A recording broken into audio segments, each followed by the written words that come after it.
জন্মদিন উপলক্ষে 53তম জন্মদিন উপলক্ষে অসম চৰকাৰ ভাৰতীয় জনতা পাৰ্টি আৰু আমাৰ কমলপুৰ সমষ্টিৰ আমি সকলোৰে উদ্যোগত আজি ৰক্তদান শিবিৰ আমি আৰম্ভ কৰিছো আৰু এই ৰক্তদান শিবিৰৰ যোগেদি জুবিন গাৰ্গৰ আত্মাই চিৰশান্তি কামনা কৰক আৰু লগতে পৰিয়াল বৰ্গলৈকে গভীৰ সমবেদনা জ্ঞাপন কৰিছো। জুবিন গাৰ্গ আমাৰ মাজত নাই, আমাৰ কাৰণে বেদনাৰ কথা, কিন্তু 53তম জুবিন গাৰ্গৰ জন্মদিন উপলক্ষে আমি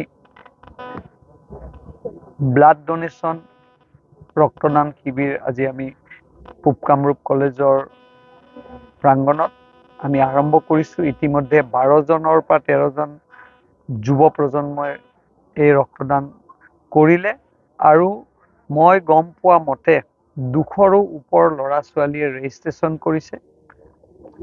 আমি আশা কৰিছো ৰক্তদান এক মহান কাম আৰু সেই মহান কাম কৰাৰ কাৰণে মাননীয় মুখ্যমন্ত্ৰী ডাঙৰীয়া ডক্টৰ হিমন্ত বিশ্ব শৰ্মা ডাঙৰীয়াৰ এক প্ৰচেষ্টাত সকলো সমষ্টিতে প্ৰত্যেকটো ভাৰতীয় জনতা পাৰ্টিৰ কাৰ্যকৰ্তাই এক মহান কাম হাতত লৈছে। ইয়াত আমাৰ ৰাজ্যিক সভাপতি দিলীপ শইকীয়া ডাঙৰীয়াই বিশেষভাৱে উদ্যোগ লৈছে আৰু গুৱাহাটীত মুখ্যমন্ত্ৰী ডক্টৰ হিমন্ত বিশ্ব শৰ্মা ডাঙৰীয়াই আনুষ্ঠানিকতা নিশ্চয় কৰিছে। আজি কৰাৰ কথা আছিল, লণ্ডনৰ পৰা আহি হলেও এই অনুষ্ঠানত তেখেতে আজি থকাৰ কথা। আমি আশা কৰিছো জুবিন গাৰ্গ সদায় মহান হৈ থাকক। যদিও জুবিন গাৰ্গ আমাৰ মাজত নাই, আমি এতিয়াও ভবা নাই জুবিন আমাৰ মাজত নাই বুলি।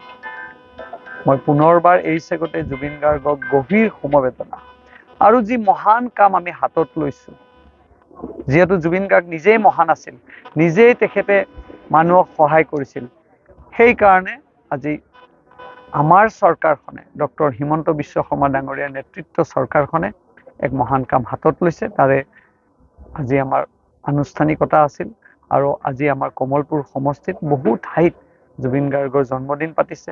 তালৈ আমি সকলোৱে যাম, সকলোলৈকে এই অনুষ্ঠানটোত সহযোগিতা কৰাৰ কাৰণে জিলা মণ্ডল আৰু যিসকলৰ দায়িত্বত আছিল তেওঁলোকক আমি ধন্যবাদ জ্ঞাপন কৰিছো।